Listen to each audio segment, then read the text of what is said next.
جب آپ اللہ کے لیے بھی لڑائی کرتے ہیں تو غصہ، حمیت، یہ وہ سب جذبات اس میں بھی شامل ہوتے ہیں.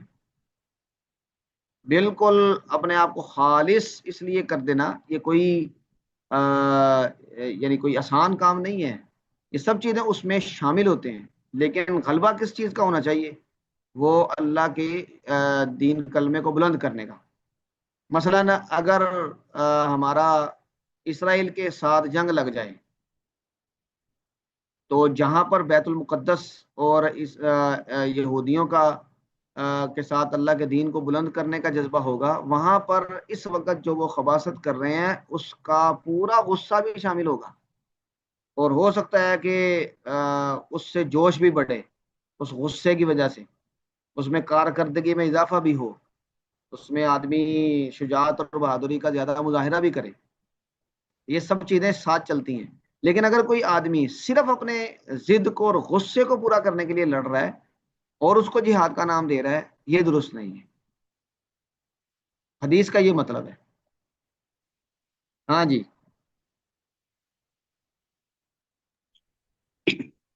باب السؤال والفتية عند رمي الجمار. وبه قال حدثنا أبو نعيم قال حدثنا عبد العزيز بن أبي سلمة عن الزهري عن عيسى بن طلحة عن عبد الله بن عمرو قال رأيت النبي صلى الله عليه وسلم عند الجمرة وهو يسأل فقال رجل يا رسول الله نحرت قيل أن أرمي ہاں، قال ارمي ولا نہر تو حرج نہر تو کے ایک قال منٹ ٹھہرے. آخر يا رسول الله حلقت. مولانا اطہر صاحب، فقال رجل یا رسول اللہ نحرت. جی اس استاد جی. کا یہ کیا ہے؟ کیلا نہیں ہے، قبلہ ہے.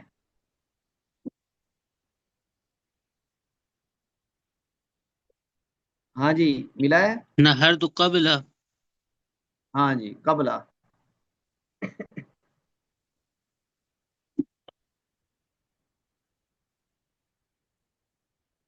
نهرت قبل أن أرمي جی جی. قال ہاں جی. ارمي ولا حرج قال آخر يا رسول الله حلقت قبل أن أنحر ہاں قال جی. انحر ولا حرج. فما ہوں. سئل عن شيء قدم ولا أخر إلا قال افعل ولا حرج. افعل ولا حرج. یہ حج کے ایام میں ترتیب قائم رکھنے یا نہ رکھنے کا مسئلہ تھا.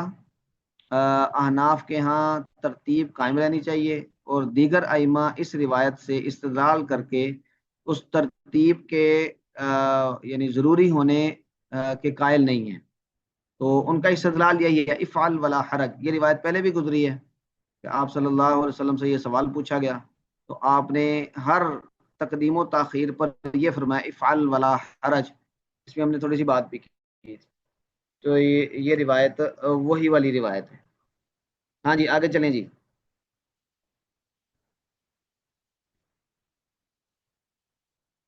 باب قول الله تعالى وما أوتيتم من العلم إلا قليلا.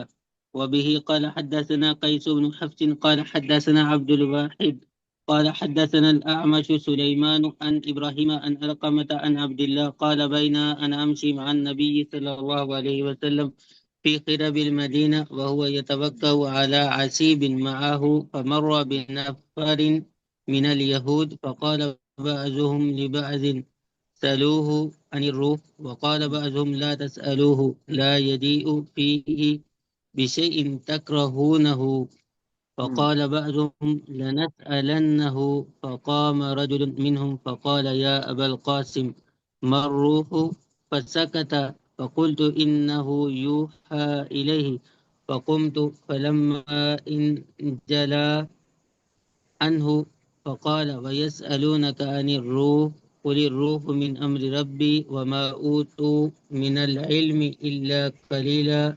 قال ہاں، یہ الأعمش هكذا لفظ هو. ہے